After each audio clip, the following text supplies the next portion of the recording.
राजकुमार ने राजा से उस लड़की के घर का पता बतलाया। मंत्री उस लड़की के घर गया और राजा का आदेश ब्राह्मण को सुनाया। कुछ ही दिन बाद ब्राह्मण की कन्या का विवाह राजकुमार के साथ संपन्न हो गया। कन्या के घर से जाते ही उस ब्राह्मण देवता के घर में पहले की भांति गरीबी आ गई, निवास हो गया।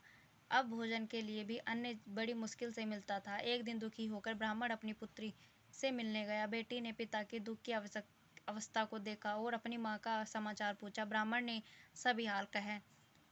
कन्या ने बहुत सा धन देकर अपने पिता को विदा कर दिया। इस तरह ब्राह्मण का कुछ समय सुखपूर्वक व्यतीत हुआ, लेकिन कुछ दिन बाद फिर वही हाल हो गया। ब्राह्मण फिर अपनी कन्या के यहाँ गया और सभी हाल कहा तो पुत्री बोली, हे पिताजी, आप माताजी को यहाँ लिवा लाओ, मैं उन्हें इस विधि बता दूंगी जिससे गरीबी दूर हो जाएगी। ब्राह्मण देवता अपनी स्त्री को साथ लेकर अपनी पुत्री के पास राजमहल पहुँचे तो पुत्री अपनी माँ को समझाने लगी, हे माँ, तुम प्रातःकाल उठकर प्रथम स्नान आदि करके विष्णु भगवान का पूजन करो तो सब दरिद्रता दूर हो जाएगी। परंतु उसकी माँ ने उसकी बात नहीं मानी।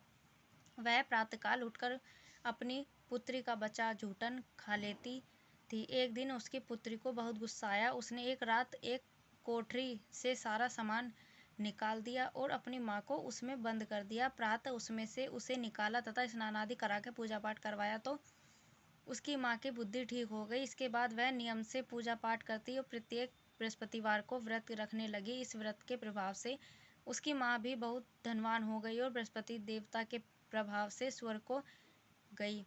वह ब्राह्मण की सुखपूर्वक इस लोक को सुख भोगकर स्वर्ग को प्राप्त हुआ। इस तरह कहानी कहकर साधु देवता वहां से लोप हो गए।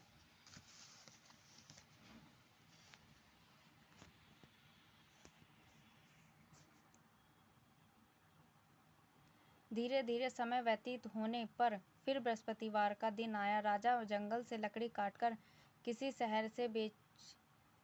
शहर में बेचने गया। उसे उस दिन और दिनों से अधिक धन मिला। राजा ने चना गुड़ आदि लाकर बृहस्पतिवार का व्रत किया। उस दिन से उसके सभी क्लेश दूर हुए। परंतु जब अगला गुरुवार का दिन आया तो वह बृहस्पतिवार का व्रत करना भूल गया। इस कारण बृहस्पति भगवान नाराज हो गए। उस दिन उस नगर के राजा ने विशाल यज्ञ का आयोजन किया तथा अपने समस्त राज्य में घोषणा करवा दी कि कोई भी मनुष्य अपने घर में भोजन न बनाए तथा आग भी न जलाए। समस्त लोग मेरे यहाँ भोजन करने आवे। इस आज्ञा को जो न मानेगा उसको फांसी की सजा दी जाएगी। राजा की आज्ञा अनुसार राज्य के सभी वासी राजा के भोजन में सम्मिलित हुए, लेकिन लकड़हारा कुछ देर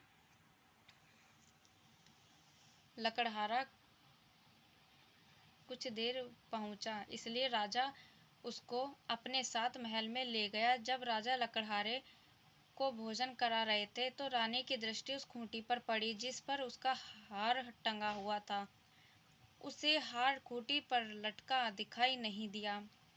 उसको जेल में रानी को निश्चय हो गया कि मेरा हार इसी लकड़हारे ने चुरा लिया है। उसी समय सैनिक बुलवाकर उसको जेल में डलवा दिया।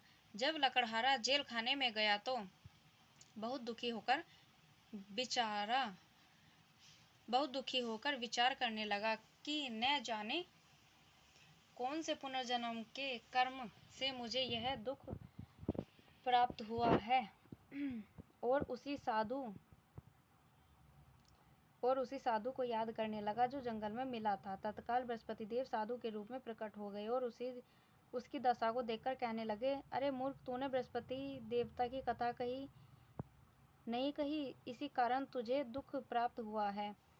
अब चिंता मत कर, बृहस्पतिवार के दिन जेल खाने के दरवाजे पर 4 पैसे पड़े मिलेंगे, उनसे तू बृहस्पति देव की पूजा करना तो तेरे सभी कष्ट दूर हो जाएंगे। अगले बृहस्पतिवार उसे जेल के द्वार पर 4 पैसे मिले। राजा ने पूजा का सामान मंगाकर कथा कही और प्रसाद बांटा। उसी रात्रि को बृहस्पति देव ने उस नगर के राजा को स्वप्न में कहा, हे राजा, तूने जिस आदमी को जेल खाने में बंद कर दिया है वह निर्दोष है, वह